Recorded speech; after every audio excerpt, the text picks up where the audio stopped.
One of the most rewarding things about being a content creator, one of the parts of my job that I absolutely love the most, is when I get like a private message on Patreon or something, and someone tells me that they were going down a dark path and that my content helped them come out of that spiral. They say, I don't want to hate women. I don't want to get lost in bitterness and anger. I want a girlfriend. I want children. And your content gives me useful information to help me achieve that goal. It doesn't just, feed into my pain. I'm really proud that my videos are able to help in a situation like that. But anger is a tough one and it can be very difficult to dislodge. I also get a lot of messages from people saying, Alexander, I don't want to be lost in the anger, but I'm just so mad about everything that's happened to me and all the lies I've been told. I don't know how to get past this. I don't know how to move on. That's why I've created this video, and it's going to be a little bit longer than usual, but I wanted to provide my definitive guide for moving past anger. Now, over the years of my time on YouTube, I have developed the reputation of being the guy who's able to talk about this stuff without a lot of bitterness or anger. And that's true. I'm really pleased to have that reputation, but I want to start off by just clearing something up from the outset, that I am absolutely no saint and that anger is a part of my life. A little bit nervous to do this, but I'm going to show you some footage that I shot about a year and a half ago in Melbourne. It's raw, unedited footage that I took, and I never posted it because it really shows me being angry. For context, I had just shot a video for a segment on this channel that I called Respectful Disagreement. Older viewers will remember. What I did is I would go and I'd find women who disagreed with me, and then we would talk it out about the disagreement, and we try and, be mutually respectful and find common ground. I had just shot a video with a woman on the topic of women shouldn't be promiscuous, and what you're about to see now is the video that I shot just after that conversation had concluded. Hey guys, you've just seen that interaction that I had with that lovely woman. Really, really interesting discussion. What you don't know is that after I turned the camera off, we kept talking because she was really fascinated in my ideas. She really loved the discussion. She said, I don't get to talk like this with other people in my life. So we pulled out my YouTube channel, we were looking through the videos. She wanted to know my opinion on a whole bunch of things, so we had some fantastic discussions. And then, just when I was thinking, oh, how lovely to have an open-minded dialogue with somebody, a stranger that I've just met, somebody who's open-minded and intelligent and feminine, this overweight 60-year-old woman with short hair just leans over us and asks the woman, excuse me, I just have to interrupt, are you okay? And I said to her, excuse me, can you please leave? And she yells back at me, I have a right to be here. And then I think, what do I do? And so I go to pull out my camera. I didn't get it out in time. She takes a photo of me, puts the camera right in my face, and goes to sit down next to us and says, I just couldn't let him sit there and talk all of this craziness. I just had to check in on you with all of this craziness that he was sort of saying. The girl, the woman that I was interviewing that you just saw the video of, was horrified. She's like, no, I'm fine. I'm fine. I'm sorry if the camera is shaky. I'm shaking because I'm angry. I'm so sick of this. I have my opinions, and you can agree with them or disagree with them, but please do so respectfully. This was an interaction between two consenting adults who, for the most part, agreed with each other. She liked my ideas, and even if she didn't, it didn't really bother me if she didn't, agree with them or disagree with them. This particular segment is called Respectful Disagreement because it is designed to show that we can disagree with each other and still treat each other with dignity and kindness. And the idea that these women need to come in and play the white knight, that every woman that I speak to is some damsel in distress, that they can't possibly, speak for themselves and she wouldn't be able to leave. My vibe is friendly, it's kind, it's polite, respectful. The idea that you could project a male predator onto me is absolutely ridiculous. And because I know my motives are pure, I am fast losing patience for these nosy, virtue signaling busybodies who just want to come up, get in my face, and talk to me as if I'm the bad guy. You are the one who's in the wrong. You need to stop that. A message to all the people who want to project their bull demonetization, but their bull on me. Go on yourself. As you can see, I am not free of anger. When I watch that back, I can actually feel my anger and outrage come back. The injustice of it all just hits me again. But the way that I see it is that I'm not ever going to disown my anger. I don't view anger as the enemy, because the appropriate response to injustice is anger. And I think that the widespread cultural shaming of male anger is disgusting. Women can scream and throw tantrums and carry on, but if a man just raises his voice around a woman, ooh, watch out. So the goal here isn't to demonize the emotion of anger or even try and remove it. A more realistic goal is how to live in such a way that anger doesn't rule you or control you. It's not even a factor in your everyday life. And so I present to you my 5-step process for mastering anger. Number 1, acknowledge. Number 2, accept. Number 3, dilute. Number 4, succeed. And number 5, avoid. Okay, let's go through them one by one. Let's start with acknowledgement. Human beings are social creatures. We evolved as part of tribes, and we are evolutionarily hardwired to pay attention to social feedback. When our perceptions, our opinions, our experiences are seen and understood by other people, it's an incredibly validating experience. When you're feeling angry about something, the worst thing that you can do is to just sit at home in isolation, ruminating on it, spinning it over and over again in your mind. What you need to do is to break that cycle by finding somebody with a sympathetic ear. You've probably heard that expression, I just need to vent right now. When you complain about something and you express your anger and the person listening is sympathetic, they're saying, wow, that sucks, that's awful, I can understand why you're so upset right now. They validate your pain, and that experience is extremely calming and reassuring. It has the effect of telling you that you are accurately perceiving reality and you are responding appropriately. If you're experiencing pain in the realms of dating and relationships as a man,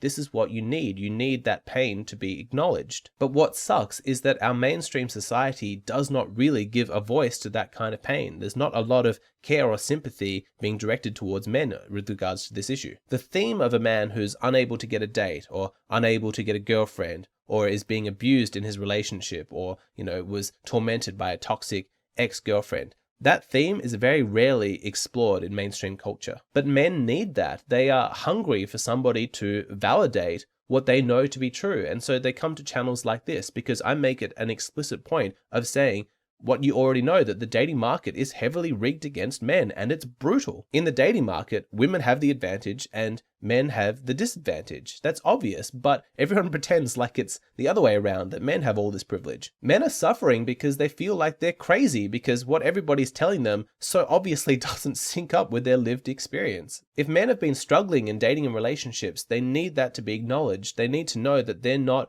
crazy, that women aren't perfect angels, that they're perfectly capable of being manipulative and controlling and abusive. They need to know that all of the dating advice that they've been exposed to doesn't work. It's terrible advice, and usually it just serves the benefit of women. Without hearing this, without having your experiences actually validated, it's really easy to get lost in anger. That is why the first step is acknowledgement. You need to know that what you're experiencing is normal, that the anger that you are, feeling is the appropriate response to the injustice that you've experienced. Watching this channel is a good start, but there's really no substitute for actually talking to your friends about this, people in the real world, men and women, about what you've been going through. You need to have your feelings and your experiences validated, and that should be happening through your social circle or even in therapy. If your anger feels overwhelming and you really need somebody to acknowledge your pain in an intimate way, I highly recommend seeing a therapist. I've got links in the description box for online therapy resources. But it doesn't stop there, because after acknowledgement has to come acceptance. This is the second step. It's making peace with reality. You can wish things to be different all you want. You can wish that more women found you attractive, that your ex wasn't abusive to you, that nobody ever told you that your masculinity was toxic, that you hadn't been told all these lies. But putting yourself at odds with reality, being at war with what is, you are guaranteed to lose. Now, I'm not saying that you need to be practicing acceptance as though accepting that this is a good thing, as though what's occurring is just or morally right. I'm just saying that you need to accept the way things are because that's the way things are. This is because, practically speaking, not accepting that reality is reality just creates an additional layer of suffering. When you see a girl that you have this intense crush on go back to her abusive boyfriend, even though she cried on your shoulder and told you what a nice guy you were, that is going to hurt because that situation just sucks. But if on top of that, you don't accept that that's what's happening, that sometimes that's what female nature does, you're going to have this additional unnecessary layer of suffering on top of that already painful experience. Now, some people might call your acceptance cynicism, because you used to pedestalize women and believe that they're these perfect angels capable of doing no wrong. But now you have lowered your expectations and you see that they are susceptible to the exact same bad judgment calls that men can be. You see that women have their own set of biological weaknesses. But is that really cynicism now that you're just not pedestalizing women? Or is it an emotionally mature response to reality? You don't want to be surprised. And if a woman's behavior is terrible and it hurts you, that sucks, but you don't want that additional layer of that sucks and I didn't see this coming. You need to be aware of all of the dangers, all of the negative possibilities, all of the risks. This doesn't guarantee that you won't encounter situations that occasionally make you angry, but by accepting reality as it is, you won't be surprised. And that is an additional layer of pain that you can do without. The next step is to dilute. And this is a really important stage. You as an individual do not have the power to magically transform all low quality women into high quality women and to rid the world of toxic femininity. What you do have power over is how much you as an individual are exposed to low quality people. Yes, there are women who lead men on. There are women who exploit men financially, who shame them for their emotions, who are abusive, who are entitled. There's all of that. There are plenty of women that exhibit those behaviors. But here's the beautiful thing. You don't have to spend time with any of them. You can make the free will determination to avoid them altogether. Think of it this way. If you just got out of a relationship with a toxic, low quality, abusive woman, then 100% of your exposure to the feminine has been negative. You need to start to dilute that by adding more high quality women into your life, not just as romantic partners, but as part of your female friend social circle as well. If you have high quality male friends, then they should have high quality female friends, women who are sweet and feminine and kind. If that doesn't describe your life at the moment, then that should be your focus. Make more high quality male friends. Force yourself into those social circles where you're meeting quality women. This is the medicine that you need. Women who are intelligent and empathetic and feminine. The more time that you spend with them changes your experience of women. It makes it overall a lot more positive, which has the effect of lessening your anger. If you've spent a year with a toxic, abusive girlfriend,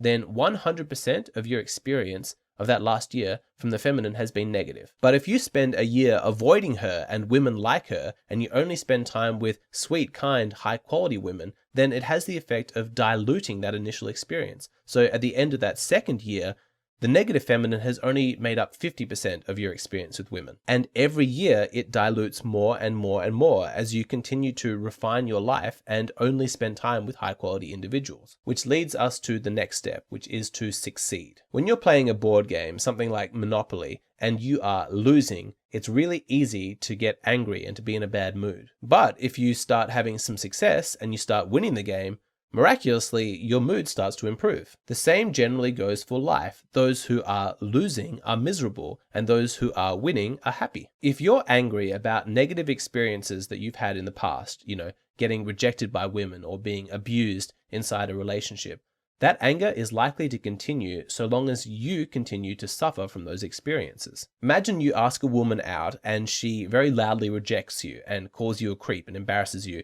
in front of everybody. That's going to make your dating life moving forward a lot harder. If you never recover your self-esteem, then you're going to continue to be terrified to ask women out in case the experience repeats. In that instance, of course you're still angry because this isn't really something of the past. This is not an old wound. This is highly relevant to what you're going through right now. It's still present for you. But let's say you experience that awful rejection, but in 5 years' time, you are dating an amazing, beautiful, high-quality woman and you're insanely happy. In that instance, you're not going to be angry about that rejection. You're not even going to be thinking about it because you're so busy enjoying your success. You've probably heard the phrase that the best revenge is a life well lived.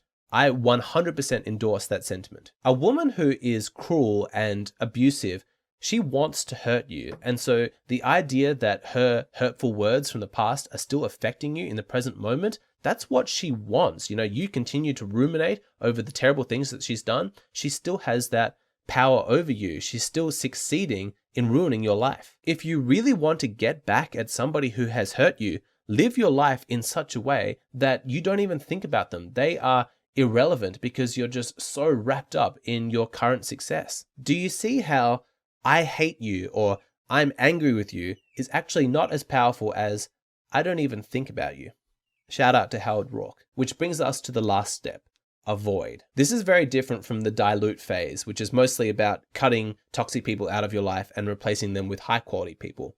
The avoid stage has more to do with psychological avoidance. When I think about that obnoxious woman who I spoke about in that clip at the beginning of this video, the one who interrupted us, that still makes me angry. You know, I still get emotionally upset when I think about that memory. And I think that I always should feel that way. I don't think that I ever want to become emotionally indifferent to injustice. I like that anger is still my response. The world is a better place when we get angry about injustice. You know, if somebody experiences racism, they should be angry about that. Homophobia, anger. Sexism against men or women, we should be angry about it. But here's the thing, on a practical level, it actually doesn't do me any good to ruminate about that experience from the past. I need to be selfish. I need to put my own interests first. And for me personally, it doesn't suit me to constantly be angry about that. That's not an emotion I want to be feeling. So what do I do with that memory? I don't think about it. I've barely thought about it since it occurred, and it only came back to me when I was thinking how I could demonstrate this principle of you never really let go of anger, and I remembered that that had occurred. I was glad I still had the footage actually, so quick reminder, all you people who work online, make sure you're backing up all of your content. But the thing is that after that incident, I processed it. I called people up and I met up with some people and I talked about what had happened and I explored the emotions that came up for me. I've already reflected upon the lessons that I needed to learn from that situation and came up with a game plan as to how I would handle it if the same situation was to occur again in the future. Having done that, further thought about that incident was not helpful. Continuing to feel angry about it is not helpful. I want to be happy. I want to enjoy my life. And so the question is, when you wake up in the morning, what thoughts are you going to focus on? Are you going to think about the numerous injustices that have occurred to you or that are going on in the world? Or are you going to think about the ways that you're going to empower yourself and improve your life? Now, for the avoidance stage to really work, you have to take a long, careful look at the influences in your life.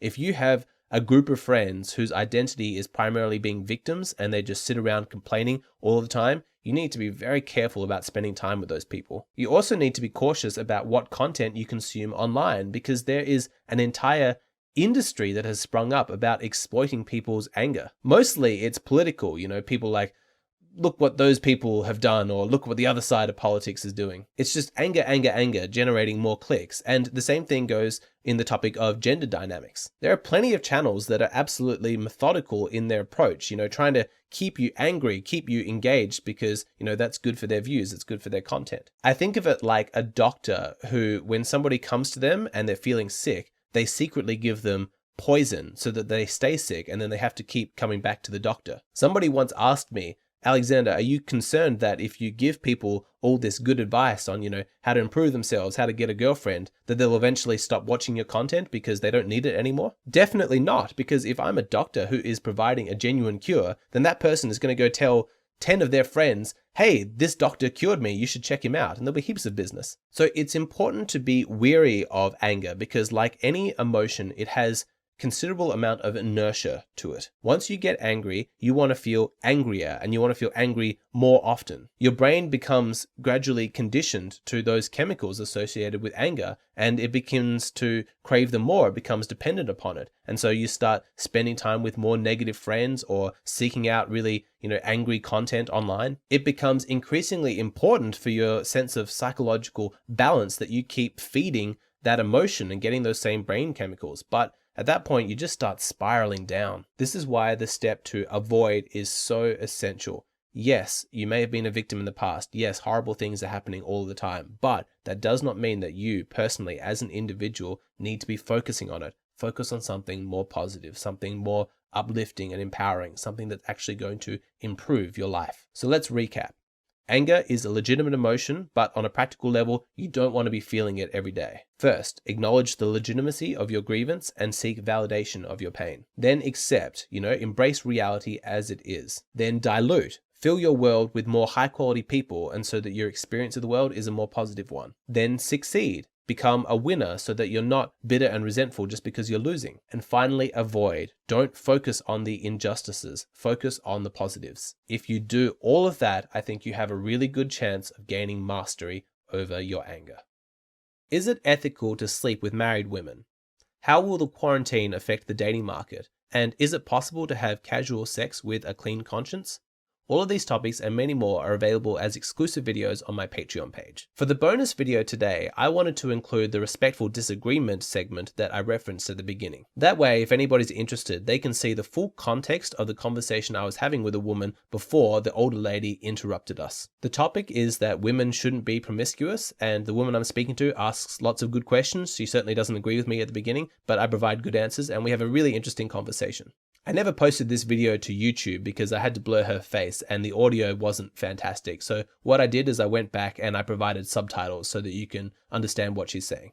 So for anybody interested in watching that respectful disagreement clip, it's available on my Patreon. It's an older clip. It's from about 18 months ago, but yeah, it's there. For every video that I post on YouTube, I post an additional bonus video on my Patreon page. That means that at the moment, you're only seeing half of the total content that I create. If you would like access to the other half, then please go and sign up at my Patreon. It's just a $5 a month subscription and you get instant access to a whole bunch of exclusive content. It's a wonderful way to support the channel and I would love to see you over there.